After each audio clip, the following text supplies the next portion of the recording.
kada, isa po sa madalas nating ireklamo ay ang tila hindi makatarungang patuloy na pagtaas ng presyo ng mga bilihin na kailangan natin sa pang-araw-araw gaya po ng bigas, karne, isda at iba pa.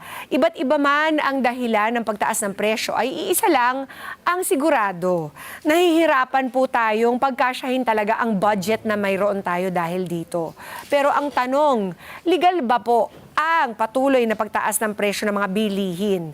May karapatan ba tayo bilang mamimili na ireklamo ang mga tindahan na tingin natin ay nag-overprice na po? Ang mga sagot sa tanong na yan, ating aalamin kasama po ang ating bisitang abogado sa Legally Yours, si Attorney Lea Festin. Good morning, Attorney. Good morning po. Hi mga kada. Good morning. Ay nako, attorney, siguro lahat ng mga misis ngayon ay nakatutok dahil problema talaga nila ang pagkasyahin ang budget na hindi nagbabago sa presyong taas ng taas, di ba? Ano po bang batas ang nangangalaga talaga sa karapatan ng mga consumers against overpricing ng bilihin? So, ayun po, Miss Pia. Usually, meron tayong dalawang law about po dun sa pag-regulate po ng prices. So, yung una, meron tayong Republic Act 7581 or Prices Act. So, yung purpose po ng batas na yon is, first po, is to ensure yung availability na yung basic commodity and yung prime commodity is available at a reasonable price. So, kapag sinabi po kasing basic commodity, ito yung usual na ginagamit po natin for our everyday needs, yung usually for survival and for sustenance, like yung bigas, syempre. Bigas, mais, di ba? Yung mga ganyan, isda. Yung mga coffee, sugar, yung mga ganyan hanggang po. kape, Opo, hanggang kape po. And then meron din tayong tinatawag na prime commodities. So ito po yung, hindi po siya classified na basic, pero usually ginagamit natin siya on our daily lives. Like yung mga shampoo, sabon po, yung mga pati ganyan. mga fertilizer nakapaloob, di ba, sa prime. Apo, ayun po, ma'am. So, yung Prices Act na yun yung scope niya lang po. So, outside that, hindi na po kasama. So, under the law po, merong pong tinatawag na price manipulation and at the same time, price ceiling. So, yun yung, kumbaga, saklaw po nung batas na yun. Tapos, parang sa dating segment nyo po na mention din yung Philippine Consumer Act. So kapag, let's say, may excessive increase na po sa price, ayun, papasok din po siya doon sa batas na yun. So, sa prime at sa basic lang tayo, merong mga, ano ba, paano ba natin susukatin yung maximum retail price nitong mga to? Usually po, Miss Pia, kapag yung general po na government agency na nagsasabi po ng SRP is yung Department of Trade and Industry. Pero meron pong specific na mga agricultural products na saklaw po naman ni Department of Agriculture. Tapos meron din po sila tinatawag na maximum suggested retail price. So doon po, kailangan talaga sumunod doon sa MSRP na yon. Which is, yun nga, maximum po. So, suggested retail price. Yes, yes po.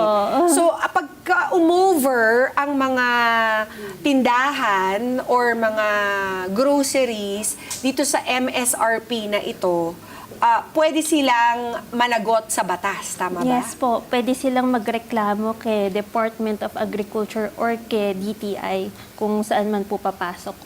So ayun po, basta kapag agricultural products, pasok po yan kay Department of Agriculture. Tapos kung other than that po, kay DTI po tayo lalapit. Oo, pero ito ay para lamang dun sa mga basic commodities or sa mga prime commodities. Outside of that, wala na. talagang law of supply and demand na lang, 'di ba? Yes, Free market rules na ang in place, tama po ba? Okay, meron po tayong mga katanungan mula sa ating mga netizens. Let's watch it.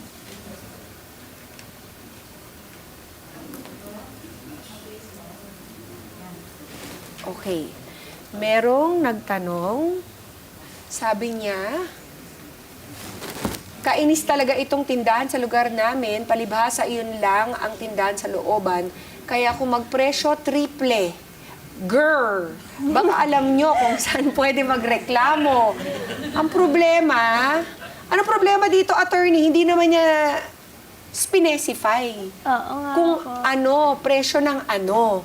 Pero malamang po, Miss Pia, sa DTI na po papasok Okay. yan. So, Okay. merong website po kasi si DTI.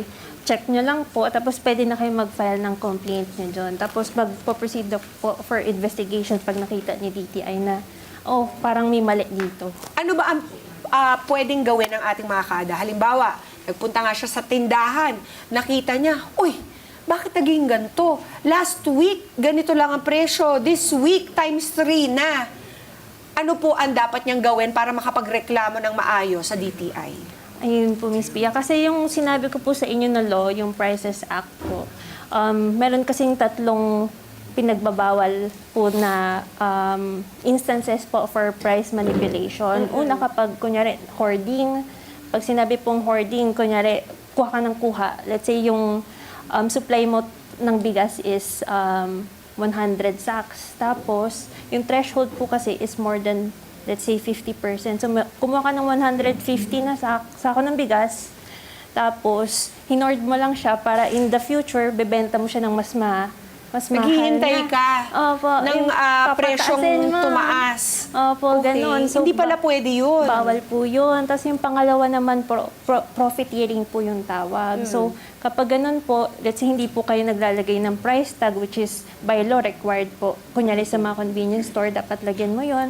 O kaya naman po yung related din po sa question, sa tanong po nung kada natin is, kapag kunyari within a span of 1 month, tapos may 10% kang tinaas, basta-basta lang, pwede rin po ireklamo yon.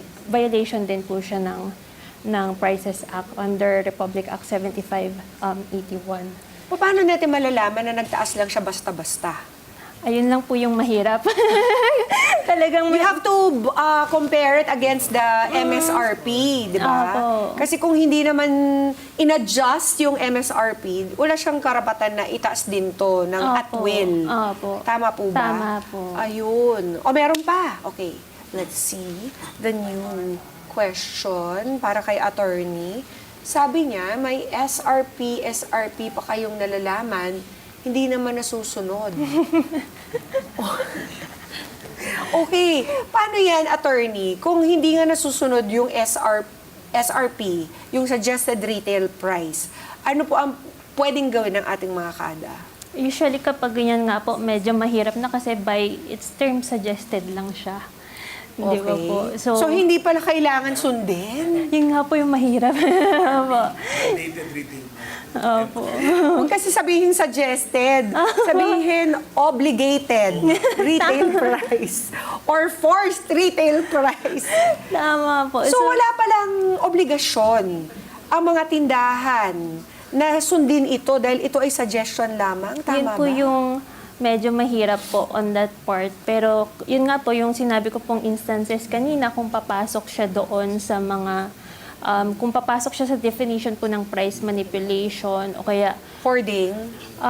doon po sa same law po, sa Prices Act, yung sinabi ko, hoarding, yung profiteering, tapos nakalimutan ko po sabihin yung cartel din po. Kapag kunyari, dalawa lang kayo doon, kayo lang yung may Kayo may-ari ng distribution, ng manufacture. Yes po. Oo. Ayun, tapos nag-usap kayo na, taasan natin yung presyo para wala nang magawa yung mga tao. So, Okay. magiging prohibited din po yun. So, yun po yung mga instances na pwede. So wala pala, okay, kung meron ako nakitang basic or prime commodity katulad ng bigas or ng mais or ng gatas na hindi sumusunod sa MSRP, wala kang magagawa. Kapag pumasok na po siya, let's say po sa Department of Agriculture, medyo active po sila sa ganyan eh. So kapag considered na siya agricultural product, tapos sinabi ni Department of Agriculture, ito yung maximum SRP natin, saka na po yun pwede i-complain. So, medyo limited lang po tayo doon, pero at least po, gumagalaw naman si government regarding sa agricultural products natin. Okay. Yun naman pala. Meron pa? Okay, one more. kahapon lang ako bumili ng bigas, 50 pesos isang kilo, tapos ngayon, 58 pesos na. Overnight lang, overpriced agad. Anyari? Is this possible? Is this normal? Usually po dapat hindi. Kasi parang papasok na siya doon sa more than 10% nung Okay, increase. bago ba tumaas ang presyo ng isang basic commodity, ano po ba ang nangyayari? Paano nila dinedetermine yan?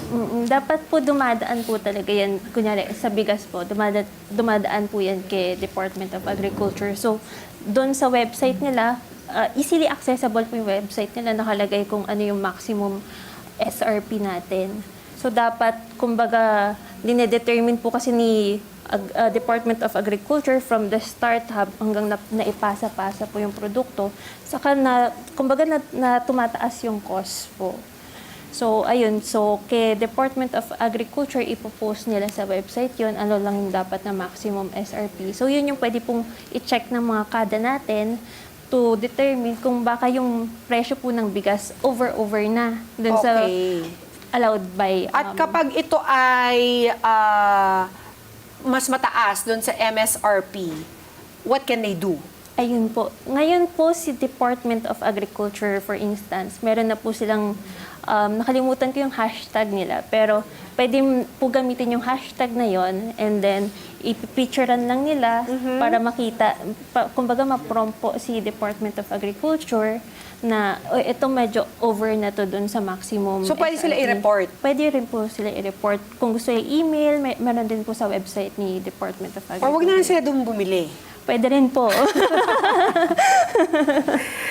Gano'ng kadalas ba dapat nagbabago ang presyo ng mga commodity, ng basic at prime commodities natin? Dapat hindi po talaga siya agad-agaran kasi kung tutuusin. Kasi parang, di ba dapat may ano muna, merong... Opo, may time frame po. Oo.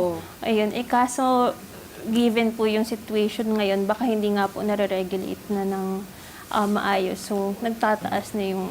Okay, so sa makatuwid, meron ba tayo talagang magagawa sa pagtaas ng presyo? Yes or no? Sa pagtaas po, mukhang wala. Wala. Wala naman po. Pero, pwede Dahil po- kahit i-report natin, kung yun po yung binigay na presyo na ng mga government agencies natin na ito talaga yung SRP o yung maximum na biglaan na lang tumaas, mukhang wala na po. okay. Ano na lamang po, ang legal advice na maibibigay niyo sa ating mga consumers, pati na rin sa mga store owners, attorney? Siguro po ano po siya both yung obligation on the part ni seller and on the part ni buyer. Kumbaga, si seller dapat alam niya na meron tayong loss, merong suggested retail price. Kung pwede, sumunod na lang siya, ganyan-ganyan. Kasi lahat naman tayo naghahanap buhay nga naman po, di ba? Tapos, At kung hindi sila sumunod, pwede silang pasara, ganun ba yun? mga hindi po agad pasara. Hindi, Pero- you can report them. You Because can I feel report like this law is so toothless.